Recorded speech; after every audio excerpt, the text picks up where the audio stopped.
Welcome back to all our friends, family, and yes, even our foes. To the Foxx Den Sports Podcast, where Todd and his sports-passionate kids are ready to bring you the latest updates and insights on all things sports.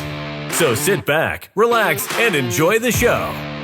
Now, here are your hosts, Kellen, Garrett, Gannon, and coming to you from the Foxx Den, their dad, Todd Foxx. Welcome back to the Foxx Den Sports Podcast, along with my son Garrett. I'm Todd Foxx, and we are missing half of our crew today. I know Kellen and Gannon. Gannon just went back to school. He started back. Well, I think he starts in a couple weeks, but he's an RA this year, so he'll be there.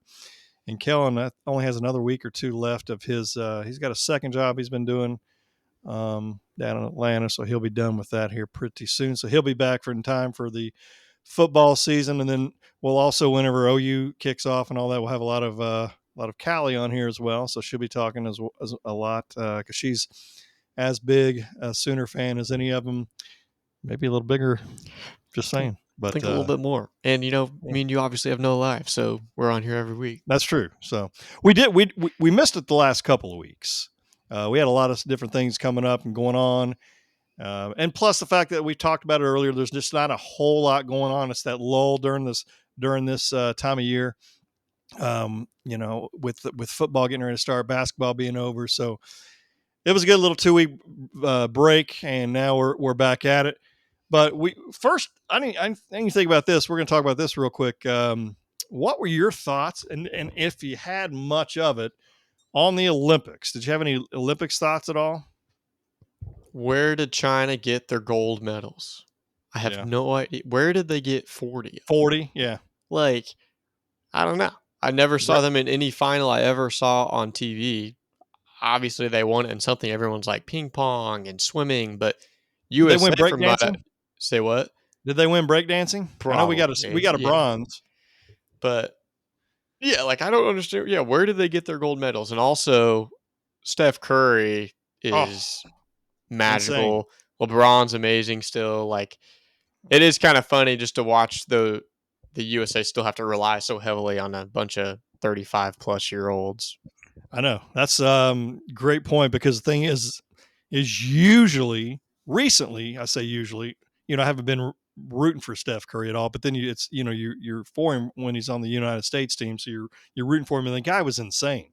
I don't know how many 3-pointer did he make, 7 or 8? What was it? I think he's 7, yeah.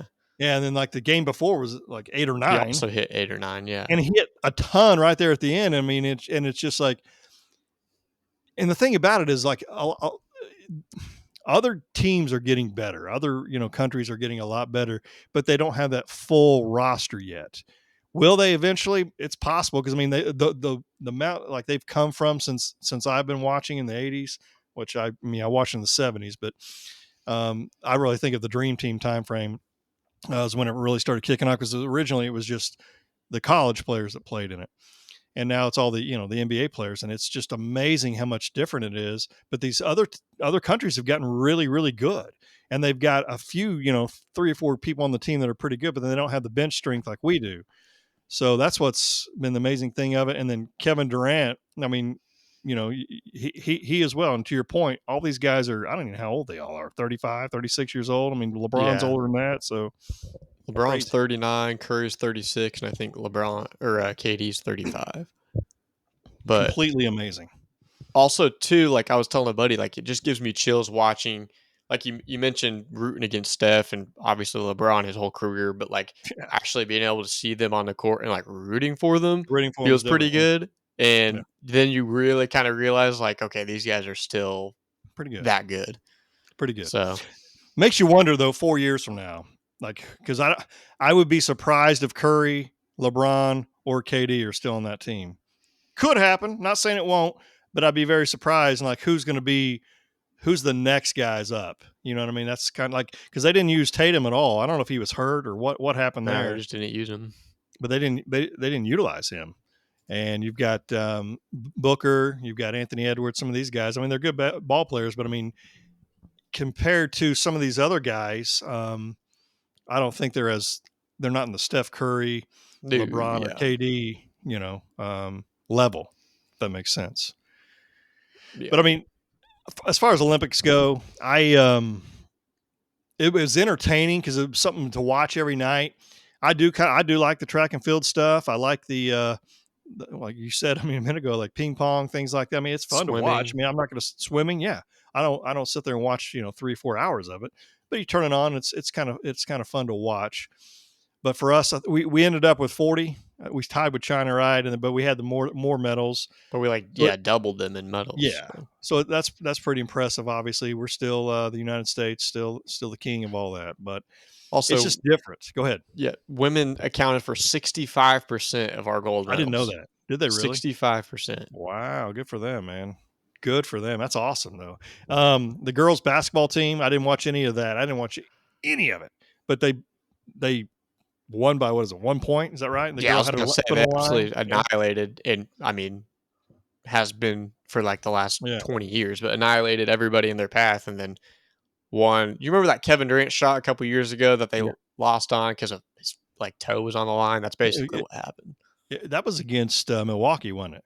Remember, it was Brooklyn and Milwaukee, and he hit that shot and looked like, and he had his foot on the line. I know the women won in the soccer goal, for sure, the gold medal there, so good for them. So, yeah, that's fantastic news. That's incredible. But Olympics, a lot different now than what they used to be to me. I mean, and breakdancing, did you watch any breakdancing? Wow. No. It's already not going to be a thing next Olympics, they already said. Yeah. I mean, it's ridiculous. It's insane.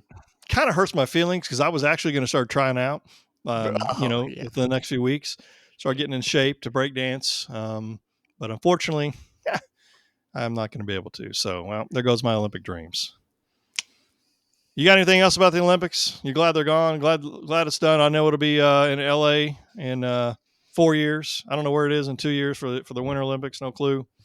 But we shall see. But let me think here for a second. What else? That's it. On the Olympics. All right. Well, let's talk. We got some time left. We're going to try to we're not going to make this a very long podcast tonight for everybody. But Oklahoma Sooners came out with a jersey. What do you call it? A throwback jersey? It's to the Bud Wilkinson days. I personally think it's pretty sharp, and I know they'll play. Is it the second game against Houston? Mm-hmm. I think is when they're going to use it. Are you going to be at that game? You are now, for sure. So yeah, I mean those look really cool. I like the helmet. It's just a plain white helmet. Don't care. I think it's pretty impressive. What are your thoughts? I do really like it. It helps that it's a throwback because my first initial reaction was like, this is literally a red Penn State jersey. Yeah. The white helmet, the plain red jersey, but because it's a throwback makes it not to where it's like we're copying them. And it makes sense too, like the 100 years, everything like that. Yes. So, but no, I do love them. It's just something different. Like we had the white helmets, or more so like those kind of grainy looking white helmets a couple years back, but these are definitely different. And I think the color match is definitely nice. I enjoy it. I was hoping we'd finally get some more jerseys other than just the all blacks that we've been playing, which are all right. Everyone else seems to be obsessed with them, but I don't like them. If you do it, you've got to make the red more red. Yeah, but I could not see the name or the numbers. We were like, who was that? What was that? What player was that? I mean, it was terrible. And I don't know if this is true. I heard rumor that they got rid of, like, they've retired they call them the Rough Riders? Is that what they call them? Yeah. So those are gone. Mm-hmm. When's the last time we wore those? Has it been? I don't remember. Probably would have been Spencer Rattler. Yeah, that's kind of what I was thinking. Or maybe it actually might have been the game Caleb against Kansas. Okay. Because that would have been later in the season, and I don't remember wearing it at all since then. So. Yeah, but I mean, it is what it is. I'm a traditionalist regardless. I mean, I like what we wear now. Of course, tradition shows that they're going to wear these other ones that they're going to wear. I guess obviously that was back in the day before they had teams put logos on helmets. I think the LA Rams are the first ones that ever did that, which was smart and it's pretty cool. But I'm looking forward to it. I really like that. You've seen tons of pictures, but they have that one of, the old one with Bud Wilkinson and then Brent Venables. What's funny is holding the ball. yeah, you can see behind me. We've got above my TV is Bud Wilkinson right here in the middle. You got Switzer, and you've got Stoops over here, Billy Sims, and then this is Adrian Peterson right here. And that's kind of what we've done. I'm obviously going to try to find one for Venables. I tried to find one for the coach in between Stoops and Venables, but forgot his name. But I don't want to do it anymore because I'm really not a fan of the guy. But we've had that photo for a while. I'm going to see if I can blow that one up. I just don't know if those things, I mean, I'm sure they're copyrighted, right? But I mean, I don't know if I can get it made somewhere. It'd be kind of fantastic because I love that photo. It's such cool. And I would get the color one because I think it's cool because the one we have, obviously Wilkinson, is the black and white. But anything else about the jerseys? I think it's pretty cool. Do you like that kind of stuff? Oh, I love it.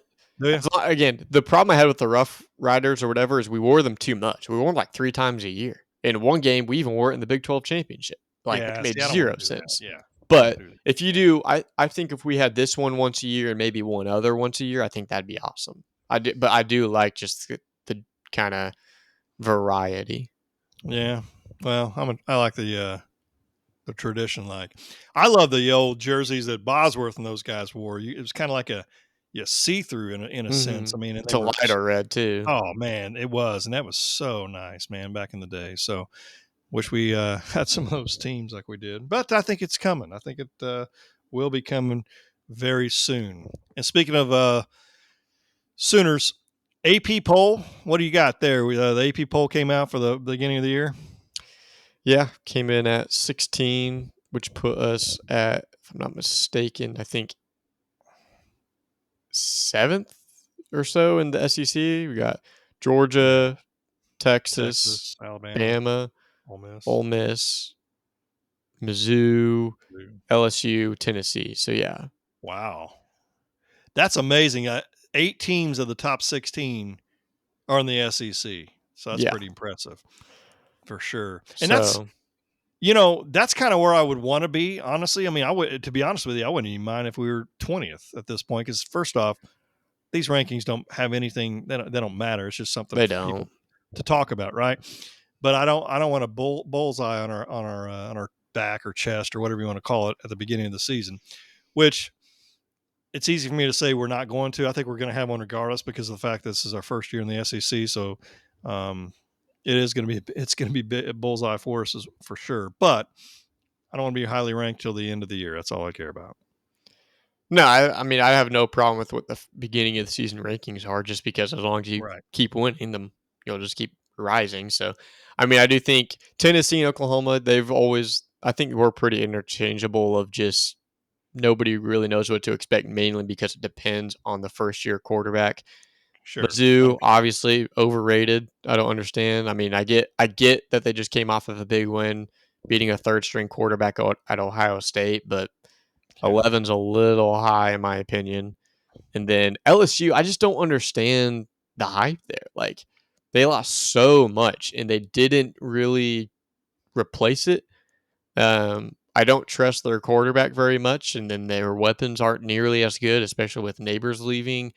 We saw last year they didn't know what to do with all the defensive talent, so we'll see if that new defensive coordinator is able to switch that. But and then Notre Dame at number 7, that will make 0 sense to me. They'll probably be out of that within a couple weeks, I would imagine. Yeah, but they always are. Other than that, I mean, it seems pretty respectable. I'm kind of surprised they got Texas at 4. I honestly thought they would have been higher just because of the brand, but sure. I mean, they're probably feeling the same way, just as long as they keep winning. But no, I like 16. It's only their only way to go is up. So, well, speaking of LSU, that's the kind of game you wish we had early, because both teams kind of not really in the set yet, I guess, in a sense. Yeah, we play in the last game of the year, so by that time the quarterback will probably be a lot more comfortable, obviously more confidence in something like that, if that makes any sense. But of all those teams that are, and I'm just talking about SEC only, above us, and I think I already know the answer what you're going to say, but who is not deserving of where they're at? I mean? I mean, yeah, Like just that, because of what I've already said, Mizzou, obviously, Mizzou. but Yeah, I don't get it like, either.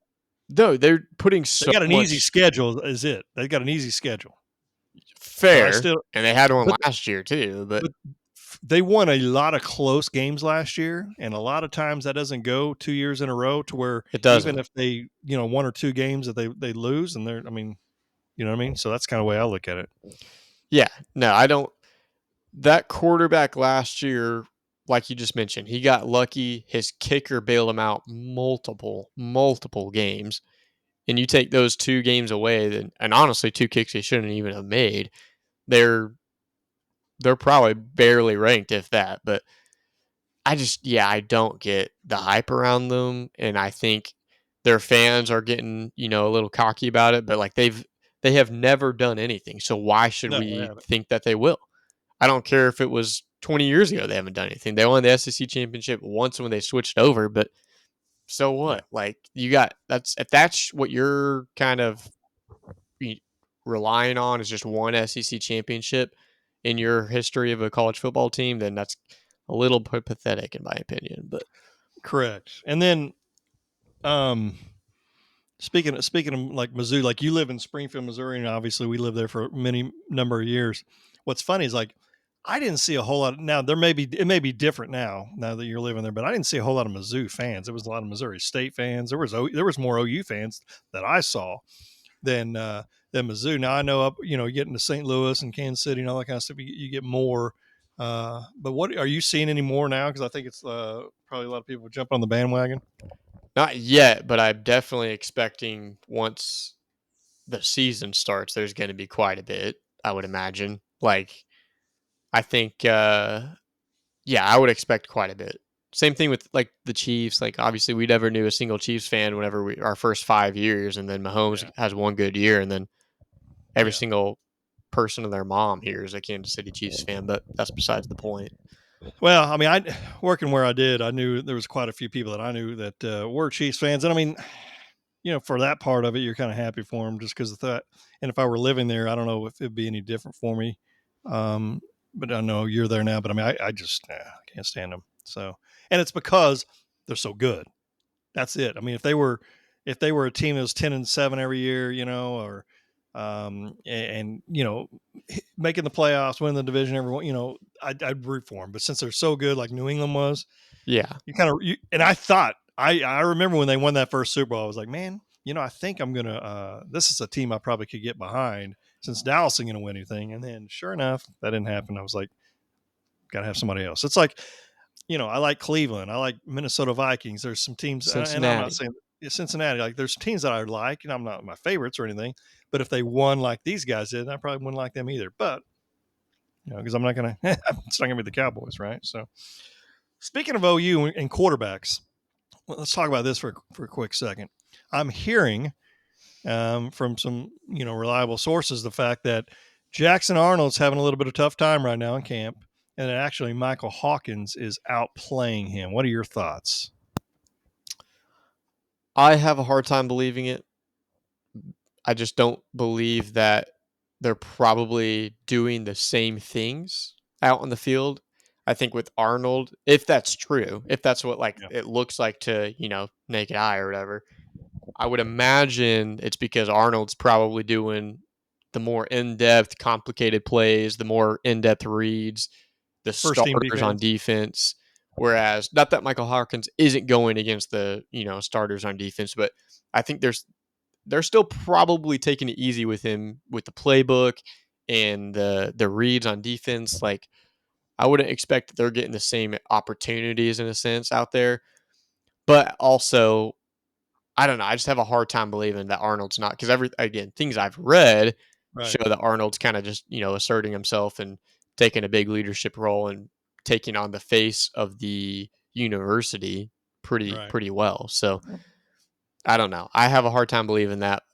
But then at the same time, we talked about it for 3 seconds before we started the recording. But our defense, in my opinion, I think is going to be top 25, if not higher, if Wow. everyone stays healthy. So if he is struggling, and as long as it's not like pick after pick, Right. I mean, I think that's just a props to our defense and shows that our defense is ready to play. Well, the thing is, we got 3 games. We got Temple.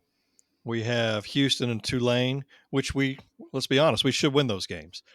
He's got to gain that confidence in between that time frame in those games, and before he hits Tennessee, because Tennessee's going to be different. That's going to be a different game. I think they've got one of the best front fours in college football, so that'll be definitely the best edge rusher in the country too. Yes, it'll definitely be fantastic to watch. But so I kind of look at it 2 things. I mean, 2 ways, like you just said. I think he was probably going up against the first team defense. Not saying Hawkins isn't doing that either, but at the same time, I still think that Arnold is.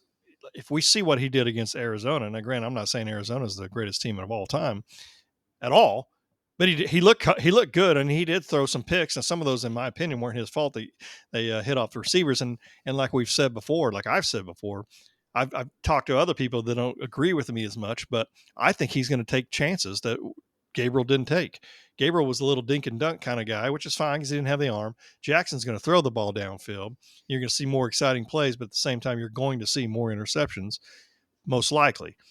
He can run the ball as well, but at the same time, if there is a little bit closer battle, then that means Hawkins is pretty good, right? So that's a good thing as well. Then we've also got Casey Thompson if something happens. So again, we're not, SEC is a different beast. I don't think we're going to go in there and dominate. I bust chops. I love to bust chops on the SEC, but I don't, it's going to be a challenge. But we'll see how that goes. Yeah, I think it's more of a testament to, like you said, to Hawkins. I think he's surprised a lot of people. I know even in the spring game, his arm strength shocked a lot of people because he could rip that thing. Yeah, but sure.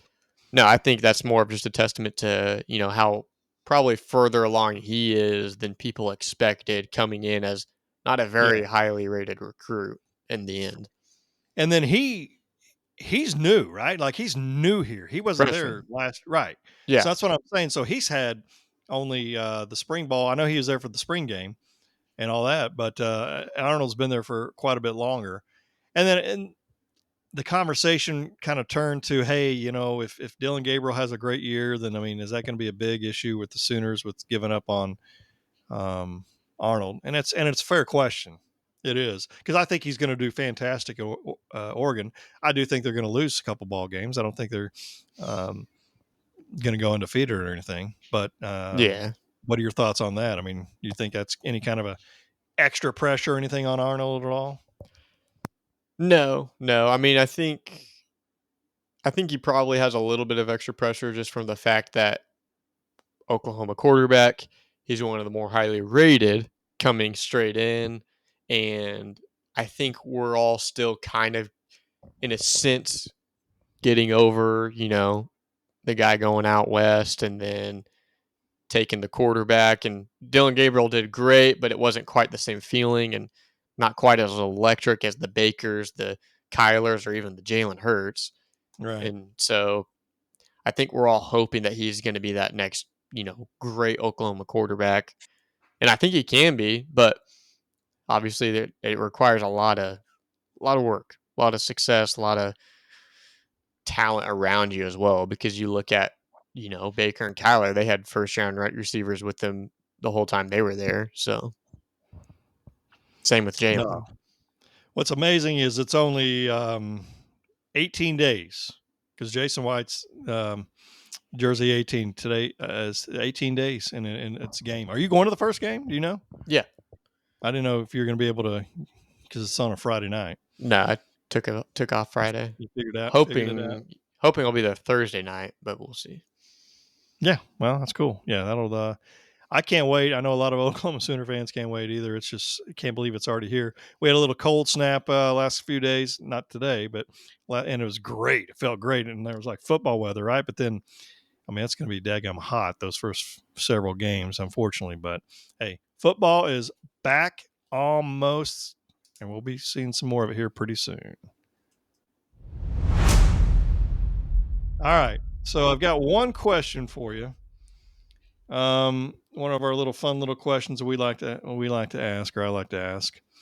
Here's the question: for 24 hours, would you rather be trapped in a mall for 24 hours with us, and it's just you in the mall, and it's got all the stuff in the mall. Okay. It's not like it's empty. Okay. So it's like a regular mall. It's closed for 24 hours with a silverback gorilla or 5 black mambas. Which one would you rather? Black Mama's being a snake, right? Yeah. 5 of them.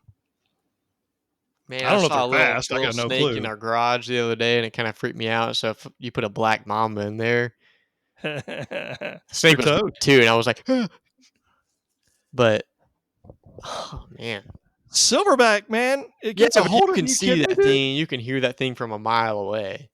Right, you can. Snake, you're just sitting there. You walk past one corner, and bah, you're gone. You're dead for. I would get in an elevator, just lock myself in there. They'll freaking slither the way in through the ceiling somehow. You think so? I don't know. I mean, because think about the food and stuff would still be there. So maybe the gorilla might try to eat some of that food, and I don't know, because you can't sleep. You're going to be toast.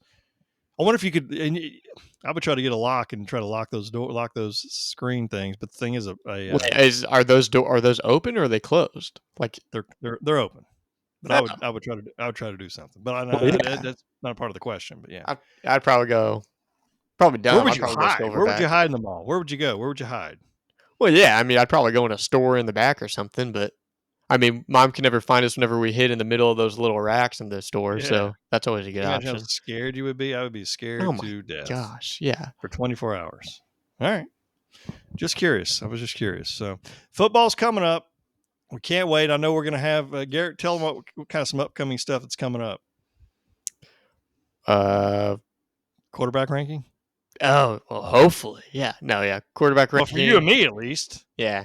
Quarterback ranking before the NFL season, specifically NFL quarterbacks. But do it once a year, kind of our big, heading into the NFL season. It's a pretty long episode. I think last year's was almost 2 hours, but that gum, when you knock that out in two podcasts.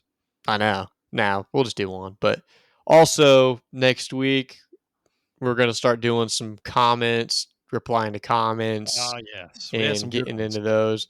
We got quite a few of them. We've gotten some heat for our takes on, Mizzou, or we got some good information, not information, but just thoughts on the rivalry games as well, on who OU could be a good one for, or just in the country in general. So for sure, kind of taking that on next week as well. But if you guys got any comments, questions, if you think we're disrespecting your school, again, let us know.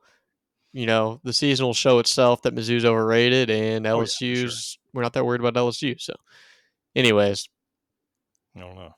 I'm a little worried. I wouldn't be worried if it was early in the season. I'm worried because it's there and it's later. Yeah, but at that point they'll be like probably, I don't know. I forget what week it is. Probably like 6-3 or something. Hopefully they got like 3 or 4 losses, and they're just like whatever. Hopefully.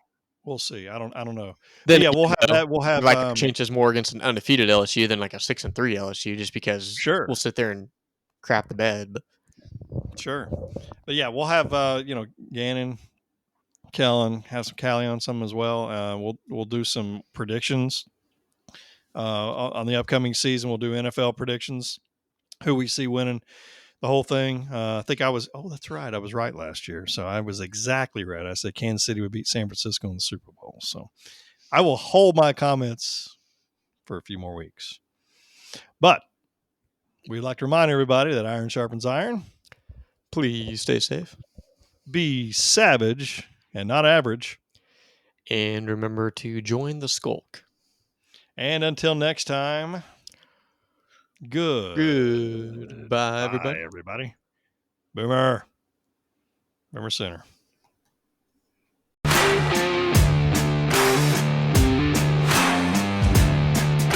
Thank you for listening to the Foxx Den Sports Podcast. Be sure to subscribe for free to our YouTube channel, Foxx Den Sports. And also follow us on Instagram and Twitter at Foxx Den Sports, and on Facebook at Foxx Den Sports Podcast. You can also email us at foxdensports@yahoo.com. This has been Foxx Den Sports.